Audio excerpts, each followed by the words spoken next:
Dear students, हम बात करेंगे BSc six semester CH 305 chemical energetics and radio chemistry, जिसके 2 यूनिट हम कवर करेंगे, उसके MCQ। Okay, so let start. First question is the unit of conductance can not be expressed in mho per ohm Simon Om per metre. तो ओम per metre में express नहीं किया जाता है कंडक्टेंस की यूनिट। वाई? बिकॉज देखिए, हम बात कर लेते हैं कुछ। तो रेसिस्टेंस क्या होता है? रेसिस्टेंस का यूनिट क्या होता है? ओम। ठीक है, रेसिस्टेंस। और कंडक्टेंस क्या होता है? Conductance is the reciprocal of resistance. तो रेसिस्टेंस की यूनिट ओम हो गई, तो रेसिप्रोकल ऑफ रेसिस्टेंस अगर कंडक्टेंस है तो कंडक्टेंस की यूनिट क्या होगी? पर ओम, या इसी को कहते हैं साइमन। ठीक, या मोहो, या मोहो। ठीक है, तो कंडक्टेंस की यूनिट हो सकती है per ohm, siemens, okay, and mho. But ohm per metre किसी भी तरीके से नहीं होगा। तो unit of conductance can not be expressed in ohm per metre. आई बात समझे? देन कंडक्टेंस क्या होता है? रेसिस्टेंस का रेसिप्रोकल। तो उसी तरह स्पेसिफिक रेसिस्टेंस और रेसिस्टिविटी जो होती है रो, उसको हम रिप्रेजेंट करते हैं रो। अब इसका जो रेसिप्रोकल होता है उसको बोलते हैं हम स्पेसिफिक कंडक्टेंस। उसको बोलते हैं हम स्पेसिफिक कंडक्टेंस, और इसको डिनोट करते हैं कप्पा से। किससे डिनोट करते हैं? कप्पा। तो कप्पा मीन्स 1/रो। अब ओम्स लॉ से ये होता है R equal to row L/A, है ना। रो रेसिस्टिविटी है या स्पेसिफिक रेसिस्टेंस है। अगर हम वायर की बात करें तो वायर में होता था लेंथ उसका जितना, और क्रॉस सेक्शनल एरिया। अगर क्रॉस सेक्शनल एरिया ए है और लेंथ L है तो को उसके द्वारा कितना रेसिस्टेंस पैदा होगा। ठीक है, तो उसको बोलते थे स्पेसिफिक रेसिस्टेंस। क्या बोलते थे? Specific resistance. ठीक है, या अगर एरिया जो है 1 मीटर स्क्वायर है ना, 1 मीटर स्क्वायर है, और लेंथ क्या है? 1 मीटर है, तब रेसिस्टेंस जो होगा, रेसिस्टेंस जो होगा वो किसके बराबर होगा? स्पेसिफिक रेजिस्टेंस के बराबर। ठीक है, आर क्या होगा? ए बी वन, तो आर इक्वल टू रो। ठीक, तब स्पेसिफिक रेजिस्टेंस जो है रेजिस्टेंस के बराबर होगा। ठीक है, अब इसका जो उल्टा होता है रेसिप्रोकल स्पेसिफिक कंडक्टेंस होता है। के इक्वल कप्पा इक्वल टू 1/रो। 1/रो को लिखेंगे, जब रो को 1/रो लिखेंगे तो क्या आ जाएगा? 1/r into L/A। 1/r को ही कहते हैं हम, इसको रिप्रेजेंट करते हैं जी से। किसे रिप्रेजेंट करते हैं? जी से। ठीक है, 1/r को कंडक्टेंस, कंडक्टेंस 1/r हो जाएगा कंडक्टेंस। तो कप्पा इक्वल टू क्या हो जाएगा? 1/r means conductance into L/A, length upon cross sectional area. अब हम बात कर रहे हैं इलेक्ट्रोकेमिस्ट्री की, तो इलेक्ट्रोकेमिस्ट्री में लेंथ और एरिया क्या होगा? लेंथ जो है, जितने डिस्टेंस से, जितने डिस्टेंस से इलेक्ट्रोड्स एक दूसरे से सेपरेट है। ठीक है, जितने डिस्टेंस में है। अगर 1 मीटर डिस्टेंस है और एरिया क्रॉस सेक्शन इलेक्ट्रोड्स का 1 मीटर स्क्वायर है, तब क्या बोलेंगे? उस इलेक्ट्रोलाइट्स का जो है स्पेसिफिक रेसिस्टेंस क्या होगा?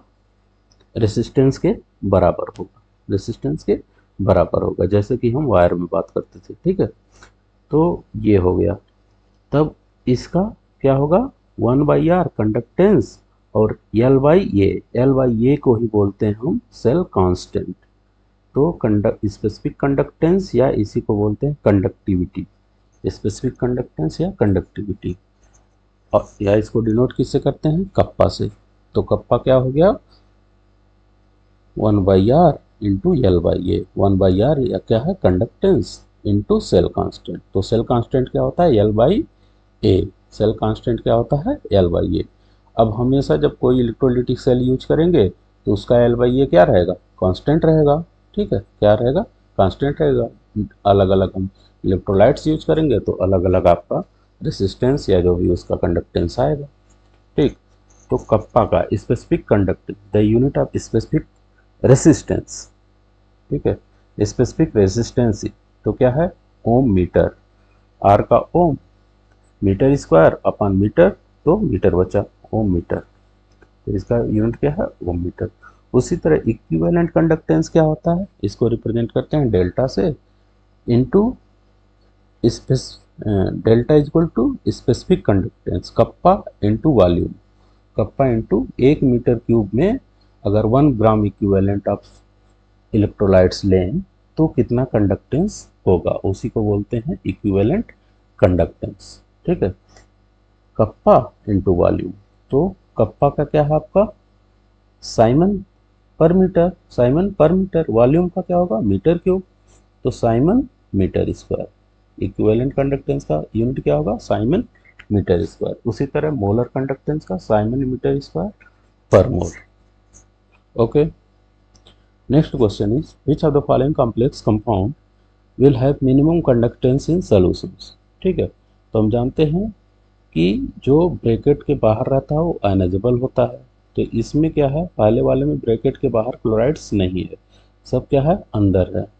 तो इसके आयनाइजेबल आयंस क्या हुए, एक ही हुए। इसके आयनाइजेबल आयंस एक और एक, दो हुए। इसके 3 क्लोराइड्स प्लस एक, 4। ठीक है, इसके 3। तो मिनिमम किसके हैं, इसके। तो इसका कंडक्टेंस क्या होगा, मिनिमम होगा। कंडक्टेंस क्या, जितने आयंस मूव करेंगे उसके कारण जो है कि ईएमएफ जो जनरेट होगा या कंडक्टेंस जो जनरेट होगा उसी को क्या बोलते हैं, उसका इलेक्ट्रोलाइट्स का कंडक्टेंस, उसके आयंस के कारण जो कंडक्टेंस प्रोड्यूस होगा। Next, the reciprocal of resistivity of a conductor. हम बात की reciprocal of resistivity. Reciprocal of resistivity क्या है, स्पेसिफिक कंडक्टेंस। स्पेसिफिक कंडक्टेंस या कंडक्टिविटी उसी को बोलते हैं। Next, which of the following complex compound will have minimum conductance in solutions. The same question repeated, तो आंसर विल बी फर्स्ट। अब आता है मोलर कंडक्टेंस ऑफ NH4OH। ठीक है, क्या होगा, ये है बेस्ट कोयलराज पे। तो हम सिंपल इस टाइप को क्वेश्चन को करने के लिए हम क्या देखते हैं, NH4OH है तो देखिए कि NH4 माइनस करने पे NH4OH किस में बच रहा है, तो NH4Cl है, NaOH है। ठीक है, NH4OH और NaCl माइनस हो जा रहा है, तो ये वाला ऑप्शन आपका होगा। ठीक है, next, the cell constant is defined as the ratio of. Cell constant बताया हमने, L by A. Cell constant क्या होता है, L by A. Length between the electrodes, दो इलेक्ट्रोड्स, एक इलेक्ट्रोड यहाँ लगा है, एक इलेक्ट्रोड यहाँ लगा है, इसके बीच कितना लेंथ है। ठीक है, and to the area of either electrodes, ये दोनों इलेक्ट्रोड्स कितना एरिया कवर किए हैं। ठीक है, अगर 1 मीटर स्क्वायर है उसका, ठीक है, एरिया, और लेंथ क्या है, 1 मीटर डिस्टेंस है, तो पूरा वॉल्यूम क्या होगा, 1 मीटर क्यूब होगा। 1 मीटर क्यूब हो गया। या 1 सेंटीमीटर की बात करें, 1 सेंटीमीटर डिस्टेंस है दोनों इलेक्ट्रोड्स के बीच, या इसका जो है कि एरिया क्या है, 1 सेंटीमीटर स्क्वायर है, तो क्या होगा, 1 सेंटीमीटर क्यूब वॉल्यूम होगा। ठीक है, तो सेल कांस्टेंट क्या होता है, L by A, length between the electrode to the area of either electrodes. तो ये क्या रहता है, कांस्टेंट रहता है। हमारा क्या है, इलेक्ट्रोलाइट्स चेंज होगा बार बार, और वो सेल क्या रहेगा, सेम रहेगा, उसके इलेक्ट्रोड्स क्या रहेंगे, सेम रहेंगे, इसलिए इसका नाम क्या है, cell constant, length between the electrode to the area of either electrodes. Next, which one of the following is correct for the mathematical representation of specific resistance। तो already discussed rho is equal to specific resistance को बोल रहे हैं, रो को R A by L होता है। ठीक, the specific conductance of A solution dash with dilution while it's smaller conductance dash with dilution. तो स्पेसिफिक कंडक्टेंस डाइल्यूशन के साथ इंक्रीज करेगा या डिक्रीज करेगा? स्पेसिफिक कंडक्टेंस डिक्रीजेज, याद रखना, स्पेसिफिक कंडक्टेंस डाइल्यूशन के साथ डिक्रीज करेगा, जबकि मोलर कंडक्टेंस क्या होगा? इंक्रीज करेगा। अब स्पेसिफिक कंडक्टेंस डिक्रीज क्यों करता है? स्पेसिफिक कंडक्टेंस डिक्रीज क्यों करता है? स्पेसिफिक कंडक्टेंस का मतलब होता है, स्पेसिफिक कंडक्टेंस का मतलब होता है कि आपका 1 मीटर क्यूब है ना, 1 मीटर क्यूब एरिया में अगर उसका वॉल्यूम किसी इलेक्ट्रोलाइटिक सेल का 1 मीटर क्यूब है ना, तब उसमें जितने इलेक्ट्रोलाइट्स रहेंगे उसके कारण जो कंडक्टेंस प्रोड्यूस होगा उसको बोलते हैं स्पेसिफिक कंडक्टेंस, उसको बोलते हैं स्पेसिफिक कंडक्टेंस। तो आपका जो एरिया है 1 मीटर क्यूब ही है, क्या है? 1 मीटर क्यूब या 1 सेंटीमीटर क्यूब ही है। एरिया क्या है? 1 मीटर क्यूब या 1 सेंटीमीटर क्यूब ही है। ठीक है, अब उसमें हम और डाइल्यूट करते जा रहे हैं तो एरिया तो बढ़ नहीं रहा है। ठीक है, और नंबर ऑफ आयंस मान लीजिए 10 थे इस एरिया में। ठीक है, अब डाइल्यूट कर रहे हैं तो क्या हुआ? नंबर ऑफ आयंस क्या हुए? पर यूनिट वॉल्यूम डिक्रीज किए। 10 आयन थे तो दूर दूर चले गए। ठीक है, उसी एरिया में, तो क्या होगा? कंडक्टेंस क्या होगा? डिक्रीज होगा, जबकि मोलर कंडक्टेंस इंक्रीज करता है। ठीक है, मोलर कंडक्टेंस मतलब कि 1 मोल ऑफ इलेक्ट्रोलाइट्स डिजॉल्व करेंगे। ठीक है, तो एरिया क्या होगा? डाइल्यूशन के साथ बढ़ता जाएगा, जबकि स्पेसिफिक कंडक्टेंस में वॉल्यूम जो है कांस्टेंट रह रहा था 1 मीटर क्यूब। ठीक है, तो 1 मीटर क्यूब का जब वॉल्यूम होगा तब वो बोलते हैं उसको स्पेसिफिक कंडक्टेंस। और मोलर कंडक्टेंस में 1 मोल इलेक्ट्रोलाइट्स जब लेंगे तब जो कंडक्टेंस होगा तो उसको बोलते हैं मोलर कंडक्टेंस। तो मोलर कंडक्टेंस इंक्रीज करेगा जबकि स्पेसिफिक कंडक्टेंस डिक्रीज करेगा। क्यों? क्योंकि number of ions per unit volume घटता जाएगा, तो कंडक्टेंस क्या होगा? घटेगा, क्योंकि कंडक्टेंस डिपेंड करता है नंबर ऑफ आयंस पे। ठीक है, which of the following is true about equivalent conductance and molar conductance. अब बात करेंगे equivalent conductance and molar conductance. अब इक्विवेलेंट कंडक्टेंस इंक्रीज करेगा डाइल्यूशन पे कि डिक्रीज करेगा? ठीक है, तो मोलर कंडक्टेंस हमने ऑलरेडी बता दिया कि क्या रहा, इंक्रीज कर रहा है। ठीक है, ये तो ठीक है।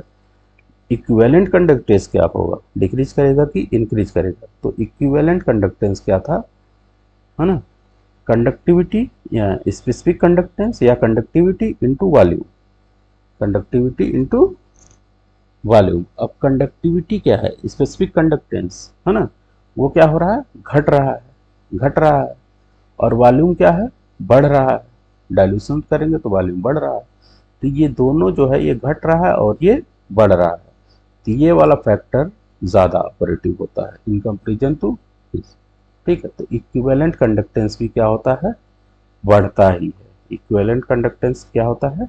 बढ़ता है। तो याद रखेंगे specific conductance with dilution decreases, but molar conductance and equivalent conductance increases with the dilution. तो ऑप्शन सेकंड आपका होगा, both increases with the dilution. इस पे तो यहाँ हमने कुछ लिख दिया है। आप specific conductance generally decreases with dilution because the number of ions per unit volume decreases as the solution is diluted. अब equivalent conductance increases with dilution because ions have more space to move in dilute solutions. ठीक, लेकिन specific conductance में क्या था? उसके पास area fix था, तो कहाँ मूव करेगा? उतने ही दूर में क्या हो रहा है? डाइल्यूट करते जा रहे हैं, बस वॉल्यूम बढ़ा रहे हैं। ठीक है, तो diluted solution decreasing interaction allowing better conductance per unit पर equivalent of the electrolytes. The conductance of all electrolytes typically increases with temperature. Because higher temperature, अगर टेम्परेचर का आएगा तो बोलेंगे कि इंक्रीज करता है। Temperature provide more kinetic energy to the and facilitating better movement and higher conductance. ठीक है, मूवमेंट ज़्यादा होगा तो कंडक्टेंस ज़्यादा होगा। Conductivity is the inverse of resistivity, पहले बता चुका हमने। ठीक है, कंडक्टेंस 1/r होता है, R equal to rho into L/A। ठीक, ऊपर जो डिस्कस किया हमने। L/A का सेल कांस्टेंट, और इसको G स्टार से डिनोट करते हैं। ठीक है, कंडक्टेंस को G से और सेल कांस्टेंट को G स्टार से। ठीक है, G स्टार से। कोहलरास लॉ स्टेट्स दैट, कोहलरास लॉ क्या कहता है? कोहलरास लॉ की जरूरत हमें क्यों पड़ी? क्योंकि स्ट्रॉन्ग इलेक्ट्रोलाइट्स जो होते हैं वो तुरंत उसको डिजॉल्व करेंगे, तुरंत वो आयंस में ब्रेक हो जाएंगे, है ना, कंप्लीटली आयनाइज हो जाएंगे। जबकि वीक इलेक्ट्रोलाइट्स ऐसा नहीं होता है, वो तुरंत डिसोसिएट नहीं होता है पूरा का पूरा। ठीक है, तो डाइल्यूशन करने पे वो क्या होता है, डिसोसिएट होता जाता है, उसका डिसोसिएशन बढ़ता जाता है।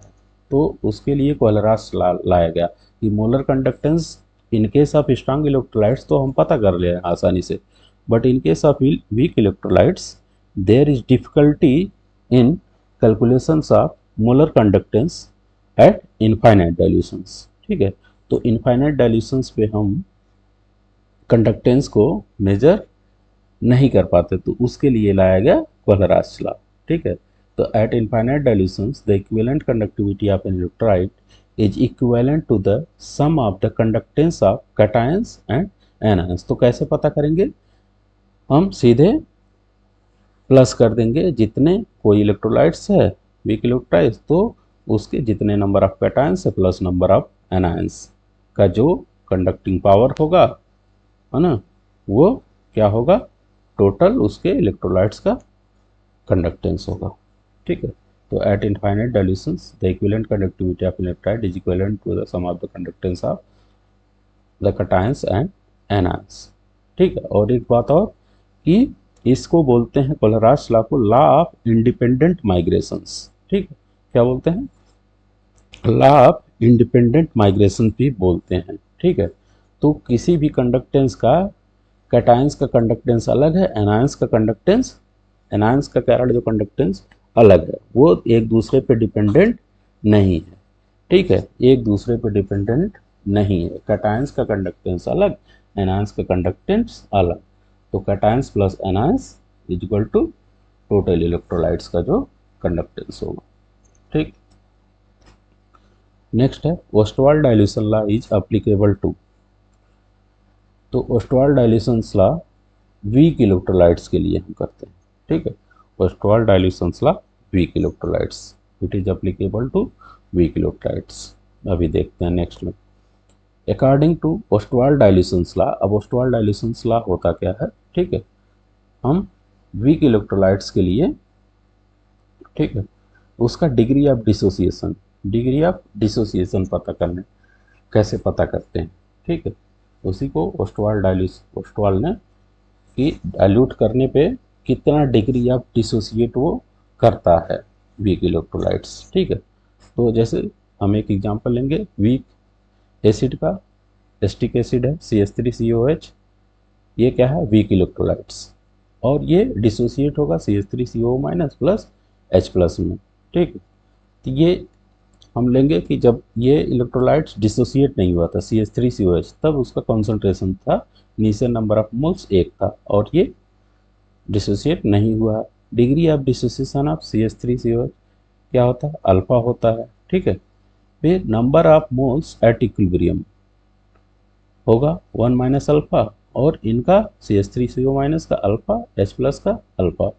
ठीक, इक्विलिब्रियम कॉन्सेंट्रेशन, अगर कॉन्सेंट्रेशन से हम इसको मल्टीप्लाई कर देंगे, 1 minus alpha into concentration, alpha into concentration. 1 minus alpha क्यों? क्योंकि अल्फा जो है डिग्री ऑफ डिसोसिएशंस, और वीक इलेक्ट्रोलाइट्स है तो इसका कम होगा, 1 से कम होगा। That's why we have taken 1 minus alpha into C, और इसके alpha into C, alpha into C.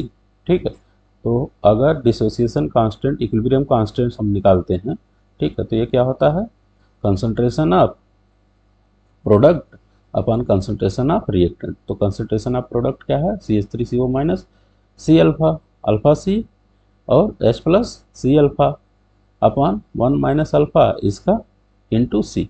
ठीक, अब सी अल्फा मतलब C square alpha square, C square alpha square. ठीक, अब क्या हुआ, alpha square C square 1 minus alpha into C, फिर K alpha square into C, C से एक सी कट गया, alpha square into C and 1 minus alpha. We know that weak acid dissociate only to very small extent compared to 1।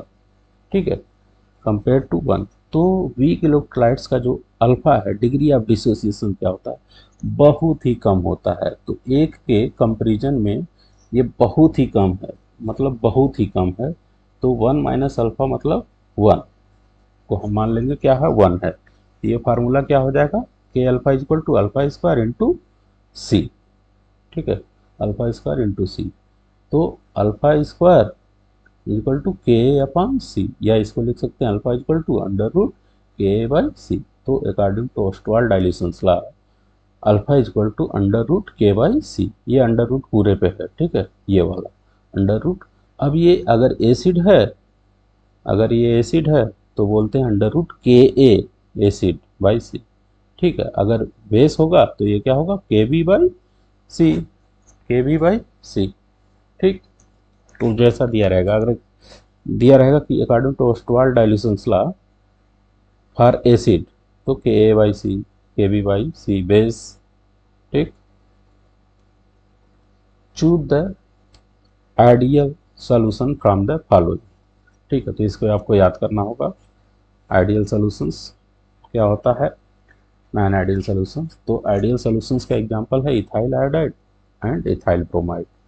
Choose the example for non ideal solutions, ethanol and hexane होता है non ideal solutions.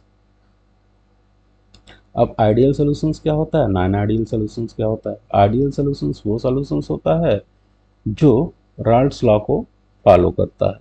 ठीक है, राल्ट्स law को follow करता है, जो नहीं follow करता वो नॉन आइडियल होता है। ठीक है, हमने क्लास में बताया था डिटेल्स इसके बारे में। नॉन आइडियल्स पॉजिटिव डेविएशंस और निगेटिव डेविएशंस शो करता है। ठीक है, which of the following is not an example of non ideal solution showing negative deviations. Non ideal solutions का एग्जांपल कौन सा नहीं है। ठीक है, तो कार्बन टेट्राक्लोराइड और टॉलिन क्या है, नॉन आइडियल का सॉल्यूशन नहीं है। जो नेक्स्ट क्या है, which of the following in example of non ideal solution showing positive deviations. ठीक है, तो ये सब एग्जांपल ऑफ, तो एसीटोन एंड कार्बन डाइसल्फाइड होता है नॉन आइडियल। ठीक है, और ये क्या शो करता है, पॉजिटिव डेविएशन, किससे, फ्रॉम राल्ट्स लॉ। और ये क्या होता है, non ideal solution showing negative deviation, not an example of. ठीक है, ये सब शो करते हैं। विच of the following is not an example of non ideal solutions showing negative deviations। Same question, carbon tetrachloride plus toluene। Which of the following component form an ideal solution? Benzene and toluene ideal solution form करते हैं। अब according to Raoult's law, the partial vapor pressure of each component in the solution is directly proportional to its mole fractions. ठीक है, अब राल्ट्स law क्या होता है, राल्ट्स law कहता है कि जो टोटल वेपर प्रेशर होगा, ठीक है, किसी भी सॉल्यूशंस में हमारा क्या होगा, सॉल्यूट और सॉल्वेंट होगा, सॉल्यूट और सॉल्वेंट। ठीक है, सॉल्यूट और सॉल्वेंट होगा। ठीक है, तो सॉल्यूट के कारण कितना वेपर प्रेशर है प्लस सॉल्वेंट के कारण कितना वेपर प्रेशर है, तो दोनों को जोड़ देंगे तो क्या होगा, टोटल वेपर प्रेशर। ठीक है, तो पी ए मान लो सॉल्वेंट है तो उसके कारण इस कंपोनेंट का, सॉल्वेंट के कंपोनेंट का जो पार्शियल प्रेशर होगा, ठीक है, इसके प्योर फॉर्म में जो पार्शियल वेपर प्रेशर होगा, जो प्योर फॉर्म में वेपर प्रेशर होगा वो इनटू मोल फ्रैक्शंस। उसी तरह जो सॉल्यूट होगा उसका क्या होगा, वेपर प्रेशर, प्योर फॉर्म में जो वेपर प्रेशर होगा into mole fraction of that component means solute, ठीक है। तो P equal to P A plus B B, P A plus B B मतलब P A P naught A X A plus P naught B X B. तो according to Raoult का partial vapour pressure of each component in the solution is directly proportional, किसके directly proportional था, mole fractions के, ठीक है, is directly to mole fractions each component. तो ये each component क्या है, एक कंपोनेंट ए, एक कंपोनेंट ए, और किसके डायरेक्टली प्रोपोर्शनल है, मोल फ्रैक्शंस के। तो ये और ये जो कब आएगा, जब ये कांस्टेंट रखेंगे, तो ये क्या है, कांस्टेंट है, और ये क्या है, प्योर फॉर्म में जो इसका वेपर प्रेशर होगा ये बताता है पी नॉट बी या पी नॉट ए, इस कंपोनेंट का। Next question, the activity coefficient for ideal solutions, ठीक है, एक्टिविटी कोफिशिएंट्स आइडियल सॉल्यूशंस के लिए एक होता है, equal to 1। Non ideal solutions जो निगेटिव डेविएशन शो करता है उसके लिए लेस देन 1, पॉजिटिव डेविएशन जो शो करता है उसके लिए ग्रेटर देन 1।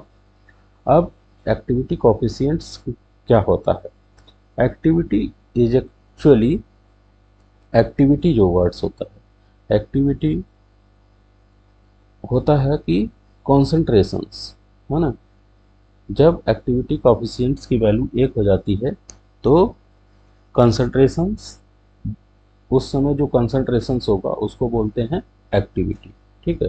तो आइडियल सॉल्यूशंस के लिए एक्टिविटी क्या होती है, 1 होती है, मतलब आइडियल सॉल्यूशंस के लिए कंसंट्रेशंस बराबर एक्टिविटी, तो उसकी जो एक्टिविटी होगी वही क्या होगा, कंसंट्रेशंस होगा आइडियल सॉल्यूशंस का।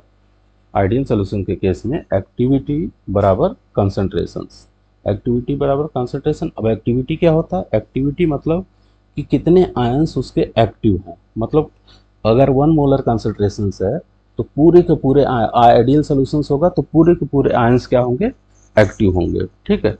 तो एक्टिव आयंस जो उसको कंडक्टेंस में पार्टिसिपेट कर रहे हैं, ठीक है, कितनी एक्टिविटी है उसकी, आयंस की एक्टिविटी कितनी है, उसी को उसको बोलते हैं एक्टिविटी। तो एक्टिविटी जो होता है is directly proportional to concentration, directly proportional to concentration. और जब हम डायरेक्टली प्रोपोर्शनल का साइन हटाएंगे तो एक वैल्यू आएगा गामा, ए इक्वल टू, अब लिख नहीं सकते इस पे हम, ए equal to gamma into C, ठीक है। तो जब गामा 1 रहता है, गामा को ही बोलते हैं एक्टिविटी कोफिशिएंट, तो गामा जब 1 रहेगा तो एक्टिविटी इक्वल टू कंसंट्रेशन, ठीक है, इक्वल टू 1। तो ये याद रखेंगे, गामा की वैल्यू लेस देन 1 होती है निगेटिव डेविएशन से, पॉजिटिव डेविएशन में ग्रेटर देन 1, और आइडियल सॉल्यूशंस में equal to 1। Next, which of the following is a colligative properties, ठीक है, 4 कोलिगेटिव प्रॉपर्टीज हमने बताया था, relative lowering in pressure, depression in freezing point,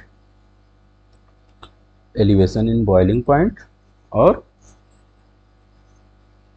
osmotic pressure, ठीक है। तो इसमें से कौन कुछ दिख रहा है, relative lowering of flood pressure, fluid pressure नहीं, relative lowering of vapour pressure था, फ्लूइड प्रेशर नहीं है, डिक्रीज इन बॉइलिंग पॉइंट नहीं, इंक्रीज इन बॉइलिंग पॉइंट था, ठीक है, डिप्रेशन इन फ्रीजिंग पॉइंट हाँ, change in volume after mixing नहीं, तो डिप्रेशन इन फ्रीजिंग पॉइंट या डिक्रीज इन फ्रीजिंग पॉइंट, ठीक है। Next, when a non volatile solute is added to a solvent, what is the difference in vapour pressure expressed as a fraction of original vapour pressure equal to, ठीक है। ये कह रहा है कि non volatile solute अगर solvent में add करते हैं तो डिफरेंस इन वेपर प्रेशर, जो वेपर प्रेशर का डिफरेंस आएगा, ठीक है, डेल्टा पी, है ना, delta P expressed as a fraction of original vapour pressure, ठीक है, ओरिजिनल प्रेशर ये किसके इक्वल होता है, तो हमने बताया रॉल्ड्स लॉ, ये किसकी बात कर रहा है, Raoult's law, mole fraction of solute in liquid phase. ठीक है, तो क्या होगा, delta P equal to x2 into P1। Delta P मतलब चेंज इन वेपर प्रेशर या difference in vapour pressure, difference in vapour pressure equal to x2 into P1, delta P by P1 equal to x2। ठीक है, तो ये मोल fractions के बराबर होगा। Which of the following is Raoult's law applicable to in order to determine molar masses correctly। ठीक है, non ionic solute in dilute solutions.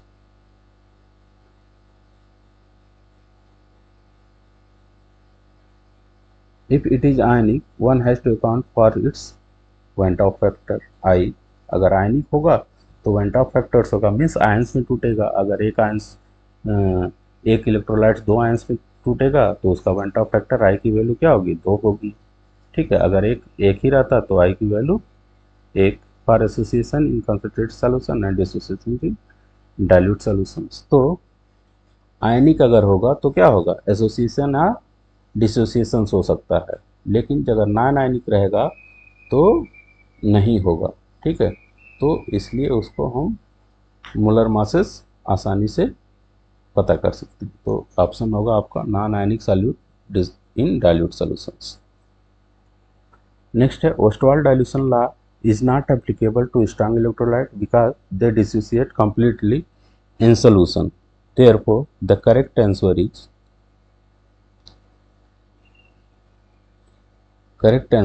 is क्या होगा, Ostwald dilution is not applicable to strong electrolyte because they dissociate completely in solution। हमने answer लिख दिया है। ठीक है, ओस्टवाल्ड डाइल्यूशन लॉ किसके लिए नहीं अप्लीकेबल होगा, इस चारों में से। ठीक है, तो स्ट्रॉन्ग इलेक्ट्रोलाइट्स के लिए ओस्टवाल्ड डाइल्यूशन लॉ नहीं अप्लीकेबल होगा। तो इसमें से सबसे स्ट्रॉन्ग इलेक्ट्रोलाइट्स जो है KCl है। ठीक है, तो हमने पहले ही बताया कि Ostwald dilution law is applicable for weak electrolytes. तो वीक इलेक्ट्रोलाइट्स क्या है, एस्टिक एसिड भी वीक है, NH4OH भी वीक है, KCN भी वीक है, तो KCl क्या है, स्ट्रांग है। तो कहीं भी देखेंगे तो या पूछेगा अप्लीकेबल तो वीक देखेंगे, नॉट अप्लीकेबल तो स्ट्रॉन्ग, बिकॉज KCl क्या है, आसानी से पूरा का पूरा डिसोसिएट हो जाएगा, तो हमको ओस्टवाल्ड डाइल्यूशन लॉ उसमें नहीं लगाना है। An ideal solution is found when its component have no enthalpy change on mixing। Delta H mixing 0 होता है आइडियल सॉल्यूशंस के लिए, याद रखना है। नो वॉल्यूम मिक्सिंग मतलब अगर किसी दो सॉल्वेंट को मिक्स कर रहे हैं, ठीक है, तो एंथैल्पी चेंज नहीं होना चाहिए कोई भी उसमें। अगर एक बीकर या किसी मेजरिंग सिलेंडर में हम दो सॉल्वेंट्स मिक्स कर रहे हैं इक्वल अमाउंट में, ठीक है, तो हीट नहीं निकलना चाहिए, तब उसको बोलेंगे आइडियल सॉल्यूशंस में। Delta H mixing 0, no volume change मतलब वॉल्यूम घटे बढ़े ना, मिक्सिंग 0 हो। ठीक है, तो बोथ ए एंड बी सही है आइडियल सॉल्यूशंस के लिए। Consider the 1 mole aqua solution of the following compound which have the highest boiling points. अब इसमें से किसकी बॉइलिंग पॉइंट सबसे ज़्यादा है। ठीक है, अब बोल रहा है 1 मोलर, सब क्या है 1 मोलर ही है। ठीक है, क्या है 1 मोलर ही है, तो सबसे ज़्यादा किसका। तो अब इसमें देखेंगे कि बॉइलिंग पॉइंट्स क्या होगा, बॉइलिंग पॉइंट्स अगर नंबर ऑफ आयंस ज़्यादा होंगे, ठीक है, तो बॉइलिंग पॉइंट्स क्या होगा, ज़्यादा होगा। ठीक है, बॉइलिंग पॉइंट्स क्या होगा, ज़्यादा होगा। ठीक, तो नंबर ऑफ आयंस किसके ज़्यादा हैं, Al2SO4 थ्राइस, सल्फेट 3 और एल्युमिनियम 2 Al2 प्लस में, तो टोटल कितना हो जाएंगे 5। ठीक, और इस केस में 2 क्लोराइड और 1 मैग्नीशियम 3, इस केस में 1 क्लोराइड 1 सोडियम 2, और ये क्या है C6H12O6 जस्ट 1 कंपोनेंट है। ठीक है, तो इसका एक ही होगा, तो सबसे ज़्यादा नंबर ऑफ आयंस किसके होंगे, इसके होंगे, इसलिए बॉइलिंग पॉइंट भी क्या होगा इसका सबसे ज़्यादा होगा।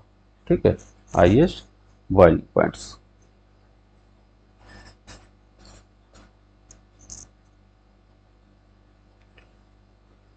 The ratio of osmotic pressure of aqueous solution of 0.01 molar barium chloride to 0.005 molar NaCl। ठीक है, ये क्या होगा?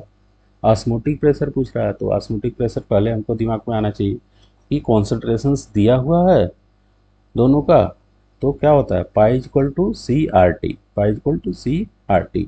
और आई क्या है, van't Hoff factor, van't Hoff factor. ठीक है, तो वेंट ऑफ फैक्टर क्या होता है, नंबर ऑफ आयंस जितने डिसोसिएट होंगे उसी को वेंट ऑफ फैक्टर्स बोलते हैं। ठीक है, तो इसके केस में कितने, BaCl2 के केस में 2 क्लोराइड और 1 बेरियम, तो आई की वैल्यू 3 हो गई। ठीक है, और इसके केस में 1 क्लोराइड और 1 सोडियम। ठीक है, तो क्या हो गया, NaCl का 2 हो गया। ठीक, और R और T, R गैस कांस्टेंट है, ठीक है, और T टेम्परेचर है। ठीक, तो ये तो कांस्टेंट वैल्यू है, तो ये फर्क पड़ेगा नहीं। आपका क्या चेंज हो रहा है, आई और सी। ठीक है, आई और सी। अब रीसी पूछ रहा है, तो pi 1 upon pi 2, osmotic pressure इसको रिप्रेजेंट करते हैं पाई से, pi equal to i value 3 है, इसके केस में 3 इंटू 0.01, 3 इंटू 0.01 0.03, इसका NaCl का 0.005 इंटू 2, तो क्या आएगा 0.01। ठीक, तो सिंपली 3/1 आएगा, मीन्स 3:1। ठीक है, 3:1।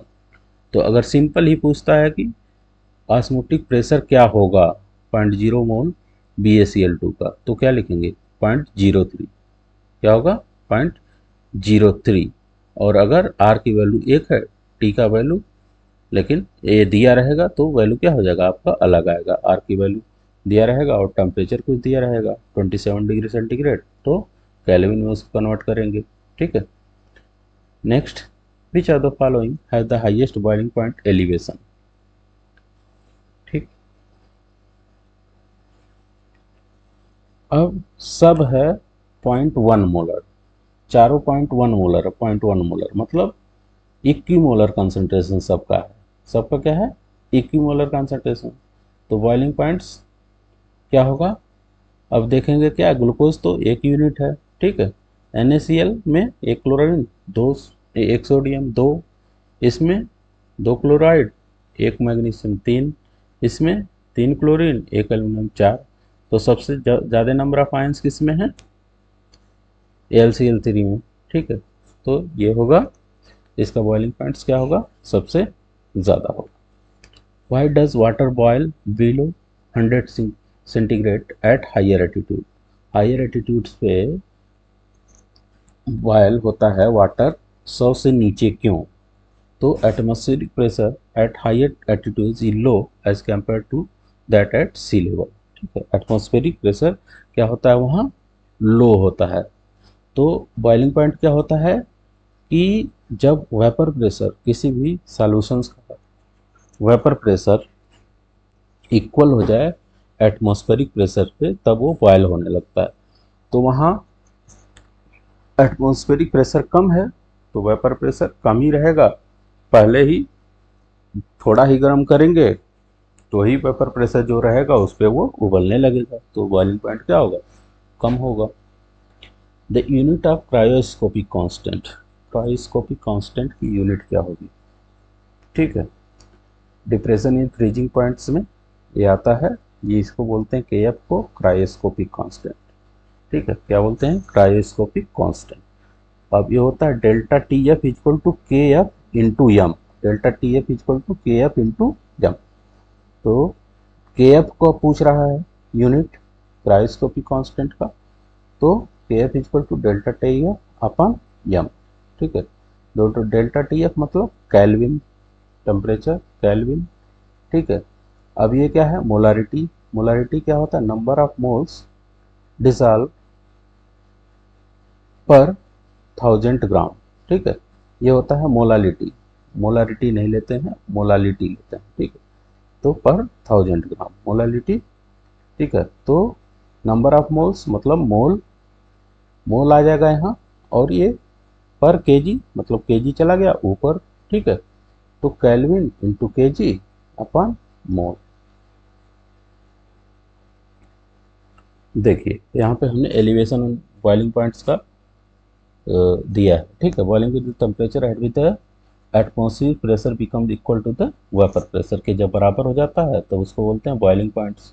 ठीक है, boiling point of solution is higher than that of pure solvents. ठीक है, अगर हम नॉन वोलेटाइल सॉल्यूट्स लें, ठीक है, पहले सॉल्वेंट है उसमें तो वेपर प्रेशर उसका ज़्यादा होगा, नॉन वोलेटाइल सॉल्यूट डाल देंगे तो वेपर प्रेशर क्या हो जाएगा, कम हो जाएगा।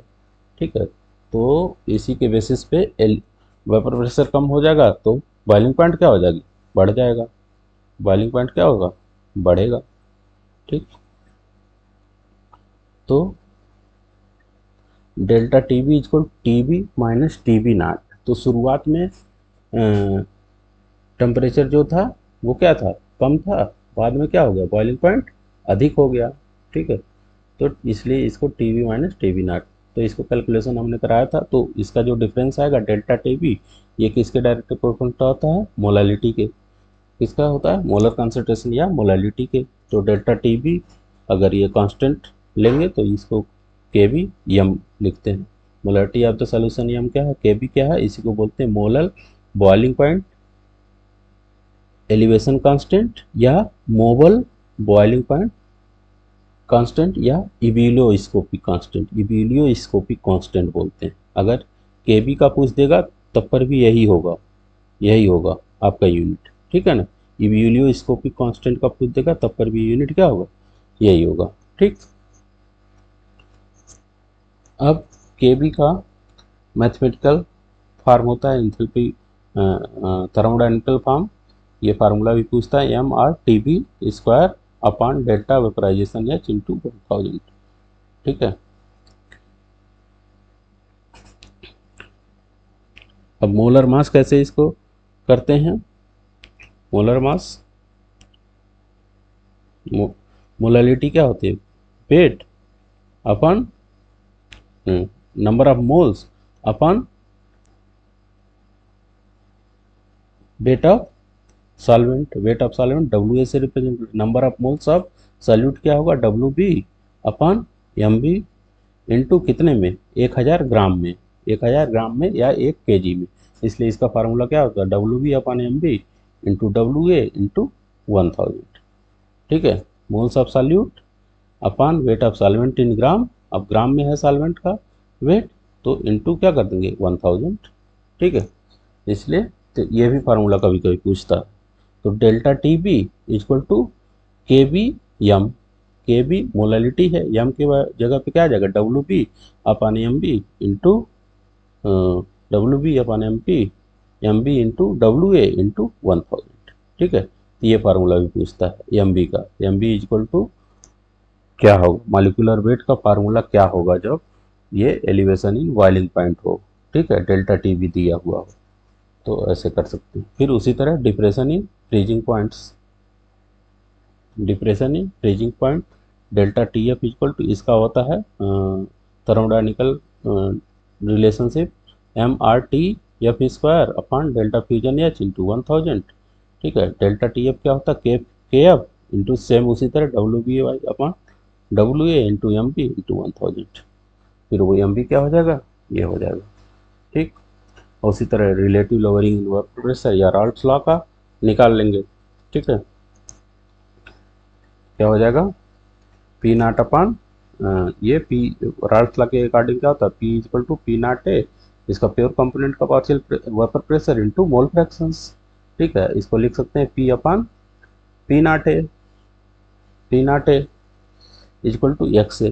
ठीक है, अब एक से हम इसमें माइनस कर देंगे दोनों तरफ, क्या करेंगे, 1 से माइनस कर देंगे तो 1 upon P, 1 minus P upon P naught A equal to 1 minus X A. तो अकॉर्डिंग टू राल्ट्स लॉ ये भी होता है कि X A total number of mole fractions क्या होता है, X A plus X B equal to 1, X A plus X B equal to 1, तो 1 minus X A X B equal to क्या हो जाएगा,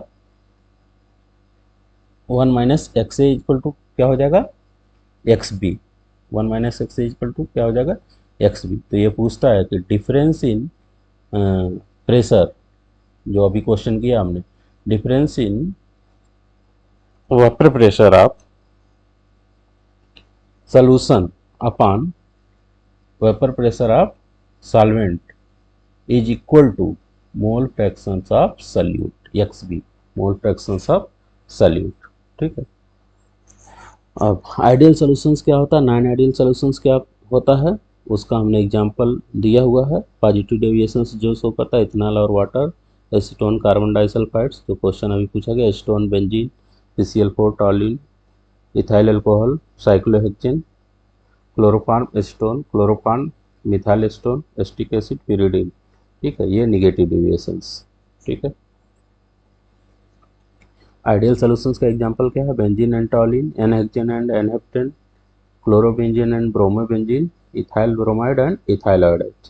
ये क्वेश्चन सब पूछा हमने, यहीं से क्वेश्चन आया हुआ है। ठीक है। और delta H mixing zero, delta we mixing zero ideal solutions के लिए। और ओबे करेगा क्या, राल्ट्स law. When SPM is placed between two isotonic solutions, then osmosis do not occur। ठीक है, तो osmosis नहीं होगा, आइसोटोनिक सॉल्यूशंस है तो कहीं भी मूवमेंट नहीं होगा। which colligative properties is used for the determination of molar masses of biomolecules। तो ऑस्मोटिक प्रेशर का यूज करते हैं डिटर्मिनेशन ऑफ बायोमॉलिक्यूल्स, या पूछेगा बायोपॉलीमर्स या प्रोटीन्स का डिटर्मिनेशंस के लिए, मोलर मास डिटर्मिनेशन के लिए कौन सा यूज करते हैं, तो osmotic pressure. In osmosis the flow of solvent molecule occurs from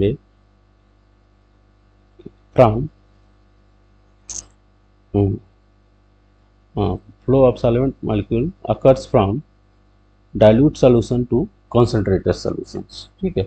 osmosis में क्या होता है कि डाइल्यूट सोल्यूशन से कंसंट्रेशन सोल्यूशन की तरफ सॉल्वेंट मूव करता है। सपोज दैट चीनी और पानी का आपके पास घोल है। ठीक है, तो पानी क्या हो गया, सॉल्वेंट हो गया। ठीक है, एक तरफ कंसंट्रेटेड सोल्यूशन से इसी का, एक तरफ क्या है, डाइल्यूट सोल्यूशन से। तो आप सोचिए कि कहाँ किधर जाएगा, तो डाइल्यूट सोल्यूशन से जो कंसंट्रेटेड सोल्यूशन रहेगा उधर को पानी मूव करेगा, है ना। अगर सेमी परमेबल मेम्ब्रेन लगा देते हैं तो पानी किधर मूव करेगा, dilute solutions to concentrated solutions. या ये कह सकते हैं कि जो सॉल्यूशंस होगा, ठीक है, सॉल्वेंट होगा, वो कहाँ मूव करेगा, dilute solutions to a concentrated solution. ठीक है, डाइल्यूट की तरफ से कंसंट्रेटेड की तरफ मूव करेगा। ठीक है, तो याद रखना इसको, सॉल्वेंट मॉलिक्यूल्स की बात कर रहा है। सॉल्वेंट मॉलिक्यूल्स डाइल्यूट सॉल्यूशन से कंसंट्रेटेड सॉल्यूशन की तरफ मूव करते हैं। ठीक है, और कभी ये भी पूछ सकता है कि सॉल्वेंट जो है कि डाइल्यूट सॉल्वेंट से कंसंट्रेटेड सॉल्वेंट की तरफ मूव करेगा कि कंसंट्रेटेड सॉल्वेंट से डाइल्यूट सॉल्वेंट की तरफ, तो इसमें उल्टा हो जाएगा, concentrated solvent to dilute solvent. लेकिन क्वेश्चन यही पूछता है सॉल्वेंट कहाँ मूव करेगा, तो डाइल्यूट सॉल्यूशन से कंसंट्रेटेड सॉल्यूशन की तरफ। ठीक है, ऑस्मोसिस में याद रखना है। The molecular mass m of the solute can be calculated by using the formula। ठीक है, pi equal to C R T. ठीक है, C R T, pi equal to C R T होता है। ठीक, pi equal to C R T. तो C क्या होता है, concentration N by B, N क्या होता है, number of mole, W B by M B, ये आ गया। ठीक है, आर टी और ये भी। ठीक है, तो ये फार्मूला होगा आपका, ये पूछा गया पिछली बार। Which of the following solution has highest osmotic pressure. अगर 0.1 मोलर KCl है, अब देखो highest osmotic pressure, osmotic pressure मतलब pi equal to C R T, pi equal to C R T. तो कॉन्सेंट्रेशंस क्या है, pi is equal to i C R T. I क्या है, वन टॉप फैक्टर्स। तो वन टॉप फैक्टर्स के case में, KCl के केस में एक क्लोरीन माइनस और K प्लस, तो 2 हो गया। ठीक है, इसके केस में 2 क्लोरीन एक कैल्शियम, तो 3 हो गया। ठीक, लेकिन इसका कॉन्सेंट्रेशंस भी अलग अलग है, तो हम सीधे कह सकते थे कि 3 वाले का ज़्यादा हो सकता है, ICRT होता है, पाई इक्वल टू CRT होता है। ठीक है, तो इसका ज़्यादा हो सकता था, नहीं।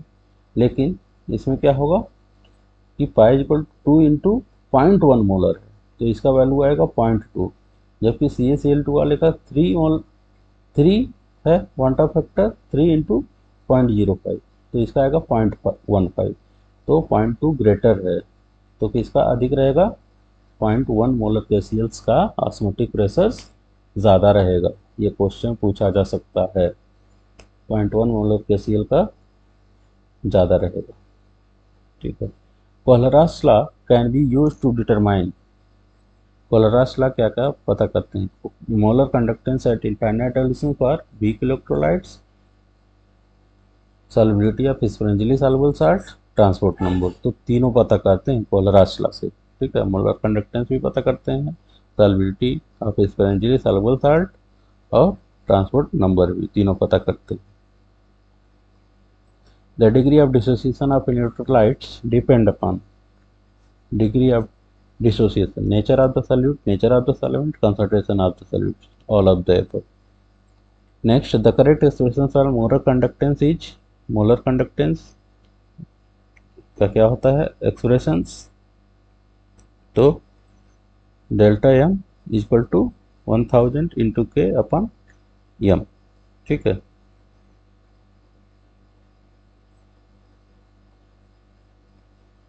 विच of the following is colligative properties, KB KF delta KF, ये स्मॉल f रहेगा, ये स्मॉल b रहेगा।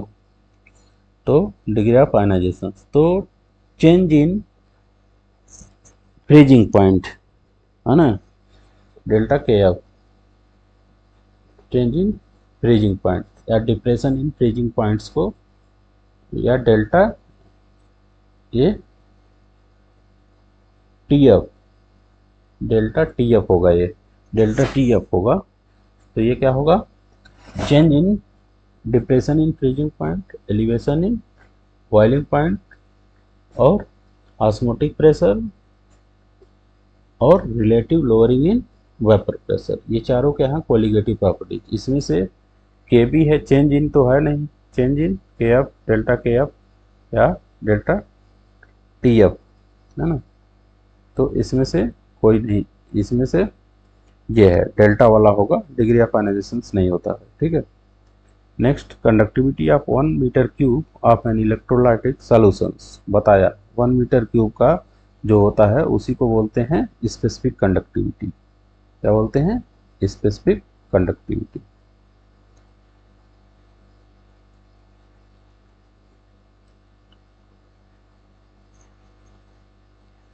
तो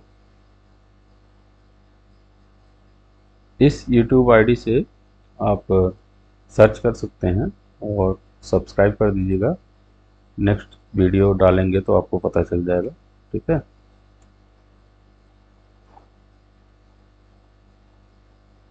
थैंक यू।